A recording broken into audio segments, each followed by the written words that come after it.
Yeah, back and explaining a bit more regarding the 144,000 stated in Revelation. It's also important to understand that the times and seasons that we are in the very last portion of Leviticus, the 23rd chapter, 22nd verse, where there is the field. The entire Megillah of Ruth is the shadow and the writings of the 22nd verse of the 23rd chapter of Leviticus. It relates with a Goy person that came from the outside and was joined in the camp. And it's very valid for a person to understand that prior of the vengeance to come, it's going to come a time of preparation.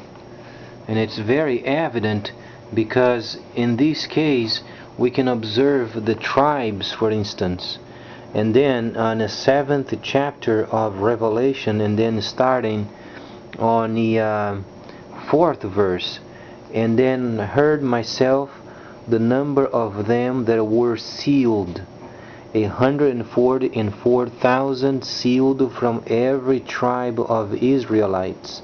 The tribe of Yehuda, there were also sealed 12,000, and then Reuben 12,000, and Gad 12,000, and then Asher 12,000, and then Naphtali 12,000, Manasseh 12,000, and then Issachar, and also Zebulun, and then Joseph and Benjamin.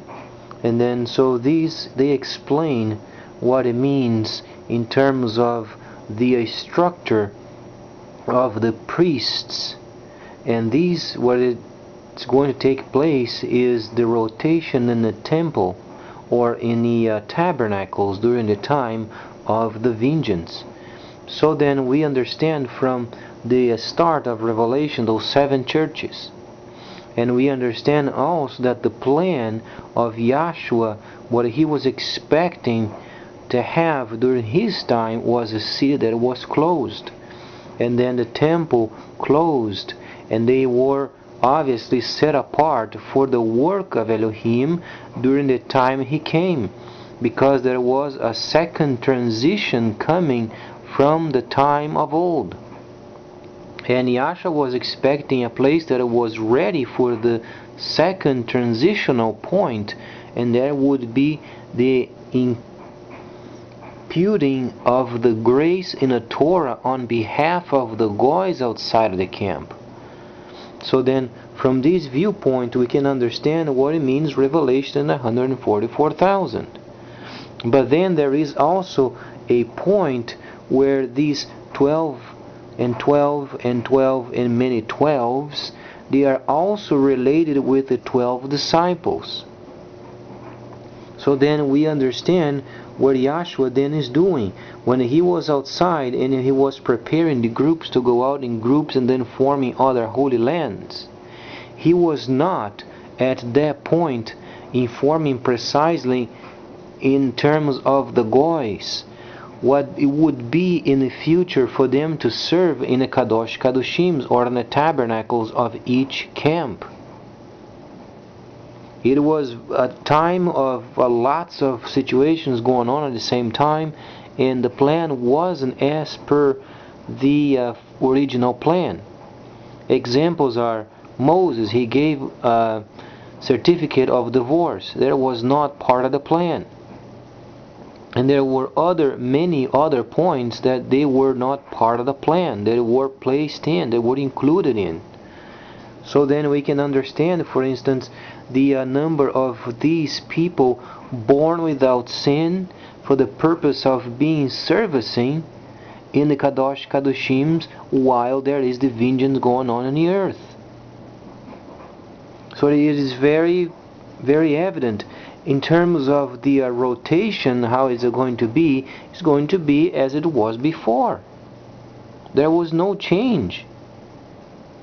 The only point is, during this time of the vengeance, these people, they are going to be born without sin because of Yahweh Yeshua. And then we understand, for instance, 12,000, and then 12 tribes, and then 12 disciples. So obviously these, they have the same relation as it was in the tabernacle before. There was no change.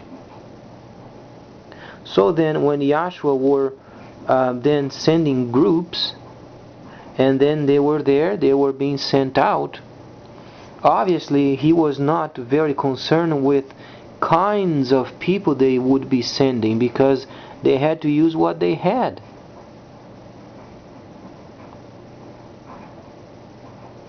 So then we understand from this viewpoint of them being sent with the purpose of then forming other holy lands. That's what he said. Those who would trust in him, and they would be saved, they would be granted of being kings and priests.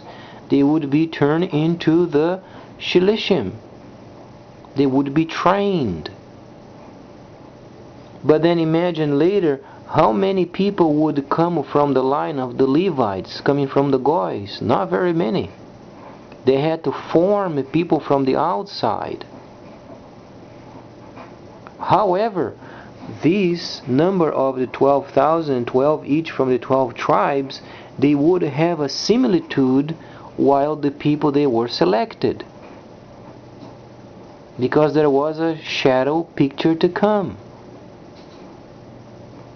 And obviously these people that were selected in the very future, these were the people scrutinized and truly from those tribes. Because Ruach HaKodesh, he knows the people they are coming from these lines. He understands.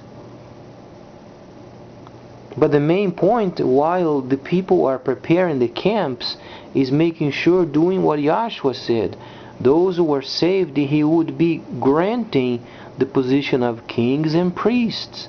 Meant they would go out in groups, they would relink the new guys coming to the faith, and then they would relink themselves with the spiritual line. And the spiritual line must be maintained by the priests and their rotations, as they used to do in the past. There was no change. The only change that went on was the completion of the part of the dam of animals.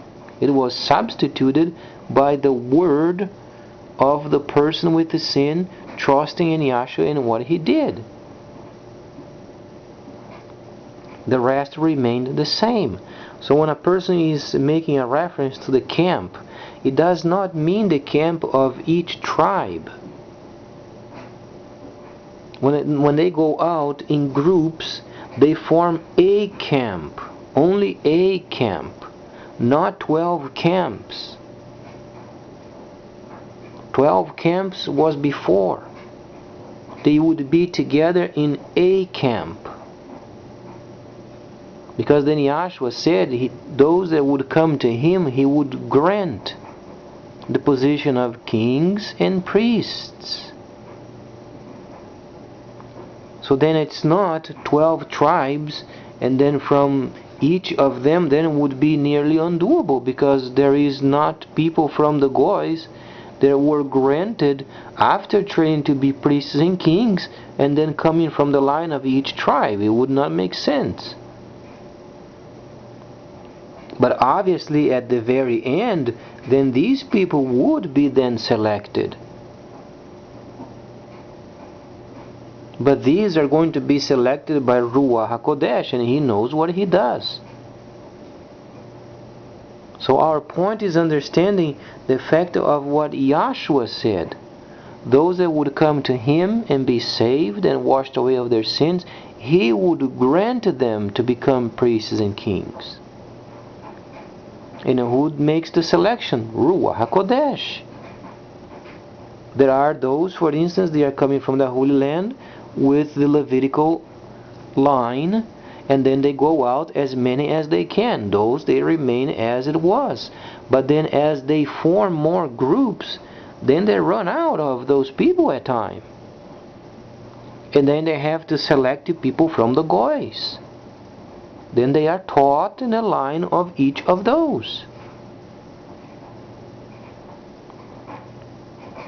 Because Yahshua did not say he would be granting them being kings and priests of the line of Yehuda, of the line of the Gad, the line of Reuben or Simeon. He doesn't say. What he merely stated was those who would trust in him, he would then make them priests and kings. And then beyond this point, in a camp, then Ruach HaKodesh makes what must be done. Otherwise, people get very overwhelmed because they are trying to take the place of Ruach HaKodesh. They won't be doing it by faith. They won't be doing by sight. And that's not the plan. Simply, Yahshua said, those who are trusting in him, he would grant of being kings and priests. Obviously then, when the first camp is set up and then the first groups they are coming in, then Ruach HaKodesh makes the selection. It's very evident. But people cannot start the camps, for instance, and then having the whole plan set up in their minds. That's not the way it works. When they are obedient to the point of first do what Moses said to do, and then the rest of it is going to be revealed in the camp. So it's not a fact of having a tabernacle in the center and then the 12 tribes around. No, it's having a group. Only a camp with a tabernacle in the center and then houses around.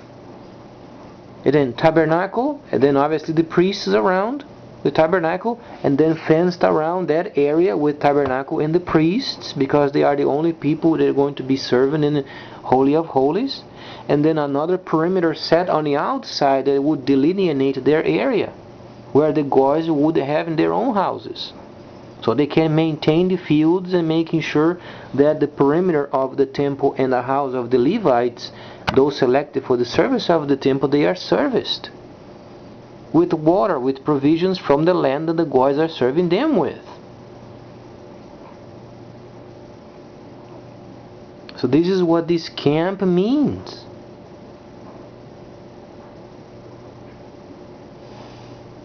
They are together doing the work of the kingdom. And then when Ruach HaKodesh thinks should be done otherwise, then it's done otherwise. But starting from the point of what Yahshua said, he would grant them to be kings and priests.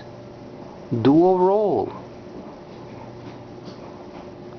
So then people must return to their camps and then set up the tabernacle and set up the houses of the priests around the tabernacle, then fence around that area. Nobody can go in there. Those are separated and secluded. And then the rest of those teachers and then people functioning in the Ruach HaKodesh, those are around them. And then the students are around them, but not in the perimeter of the temple. Those priests, they were holy. They are only selected for the service of the temple or the tabernacle. The rest, they remain outside. And then on the very outside of then the second perimeter, then would have a gate. And then the outside where the goys live. And then another perimeter set that delineates the land, where the goys are working and harvesting and planting and bringing water and making sure that those areas of the training, plus the most importantly the area where the tabernacle is at and the houses of the priests are at, making sure they are provisioned.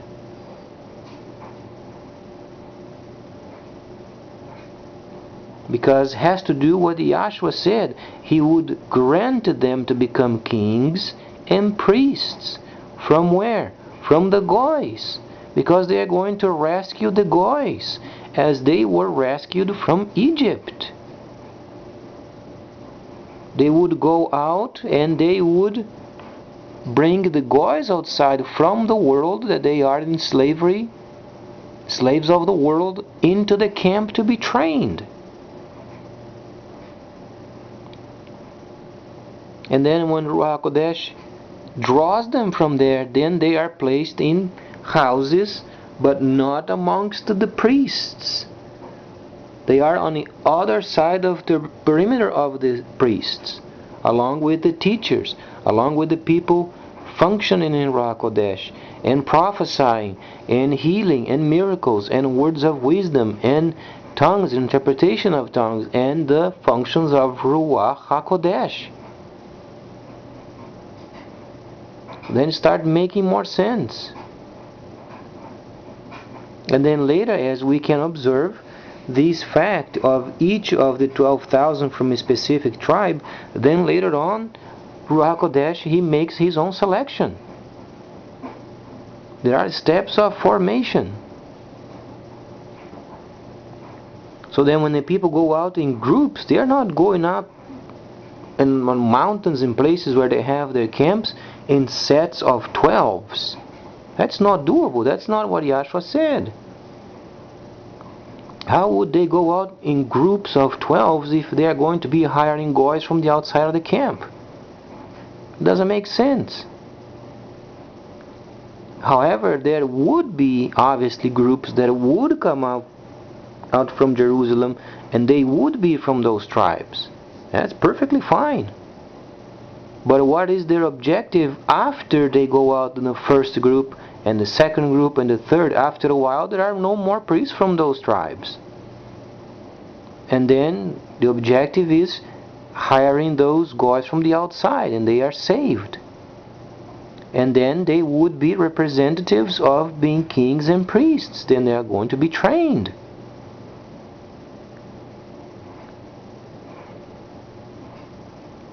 So it starts making sense, doesn't it?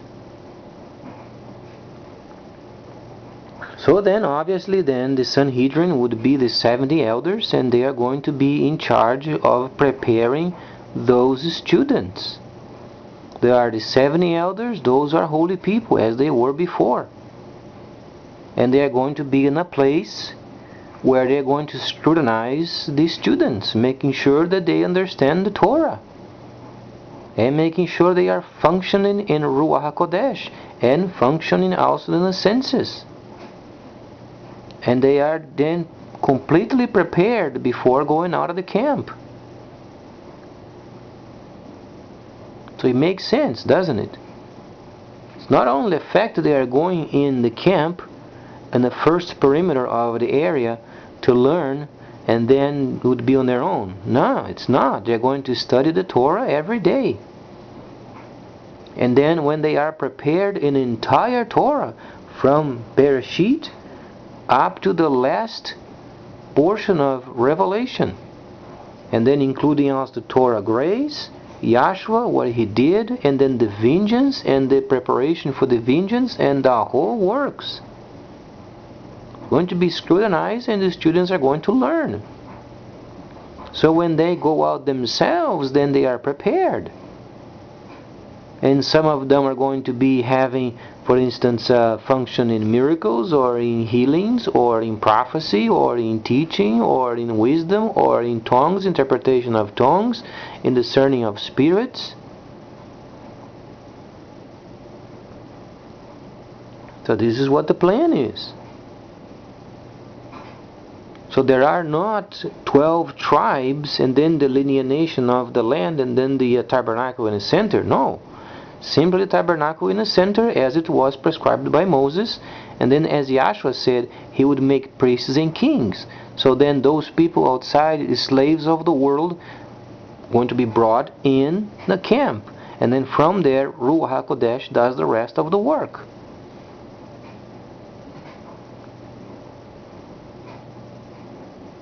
Obviously, if they want to have as many people as they can, as can they remember from the time of the tribes, and very slim chances because so many years ago, but Ruach HaKodesh can remind them, and then they go out as such. But after a while it won't be this way, because so many groups to be trained, and then they're going to run out of those people.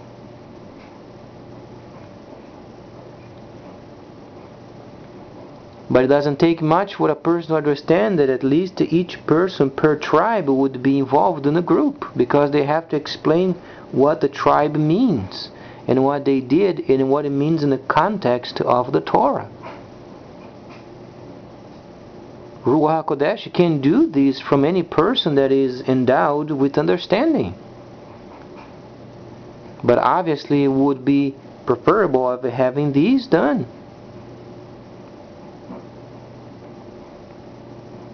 But the main point is being trained, understanding where they came from, understanding what they are doing, and their objective is having the goys outside, as Ruach HaKodesh points out, draws them in a camp.